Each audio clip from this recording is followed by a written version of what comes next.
پیارے بچوں، آج کی کہانی ہے شہزادہ ایاز اور جادوئی پرندہ۔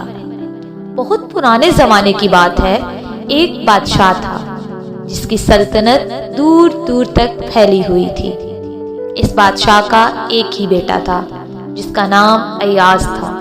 شہزادہ ایاز نہ صرف بہادر تھا بلکہ دل کا بھی بہت نیک تھا۔ وہ محل کی بڑی بڑی دیواروں کے بجائے باغوں، کھیتوں اور بستی کے بچوں کے ساتھ کھیلنا پسند کرتا تھا۔ ایک دن محل کے پاس کے جنگل سے ایک انوکھا پرندہ آیا۔ اس کے پروں میں 7 رنگوں کی چمک تھی۔ کبھی وہ سنہری لگتا تو کبھی نیلا، کبھی سبز تو کبھی سرخ۔ سب لوگ حیران رہ گئے، لیکن جیسے ہی پرندہ محل کے باغ میں اترا وہ اچانک غائب ہو گیا۔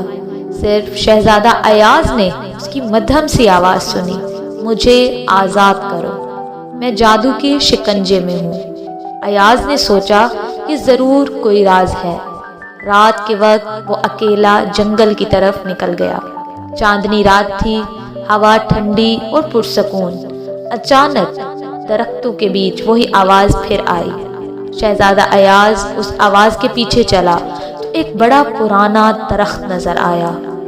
اس درخت کے تنے پر ایک چمکتا ہوا تالا لگا، جیسے کوئی خفیہ دروازہ ہو۔ تالا کھولو تو میں آزاد ہو جاؤں گا، پرندے کی آواز آئی۔ ایاز نے تلوار سے تالے کو چھوا تو تالا خود بخود کھل گیا اور دروازے کی آواز کے ساتھ دروازہ بھی کھل گیا۔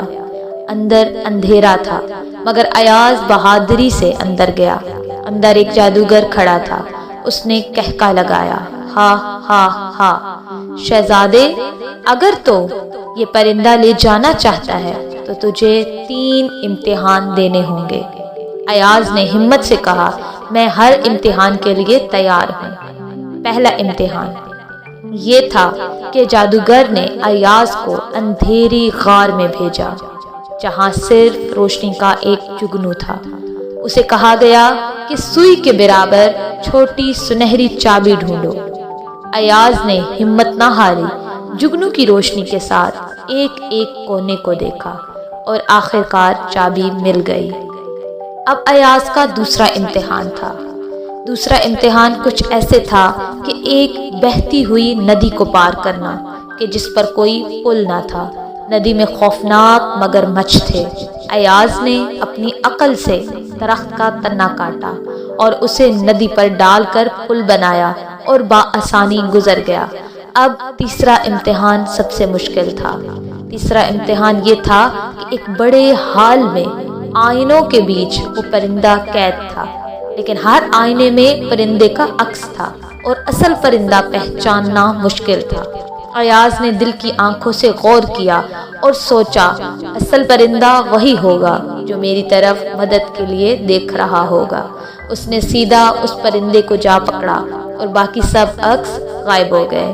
پرندہ فوراً آزاد ہو گیا اور خوبصورت شہزادہ بن گیا اور بولا، میں ایک شہزادہ ہوں جسے اس جادوگر نے پرندے میں قید کر دیا تھا۔ تم نے میری جان بچائی، اب یہ جادوگر کبھی کسی کو نقصان نہیں پہنچا سکے گا۔ جادوگر دھواں بن کر غائب ہو گیا۔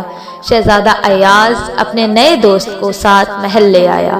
وہاں جشن ہوا، طبلے بجے، بچے خوش ہوئے اور سب نے ایاز کی بہادری کی تعریف کی۔ اس دن سے شہزادہ ایاز نہ صرف اپنے والد کی سلطنت کا وارث تھا بلکہ ایک ہیرو بھی بن گیا جس نے سچائی، بہادری اور دوستی کی طاقت سب کو دکھا دی۔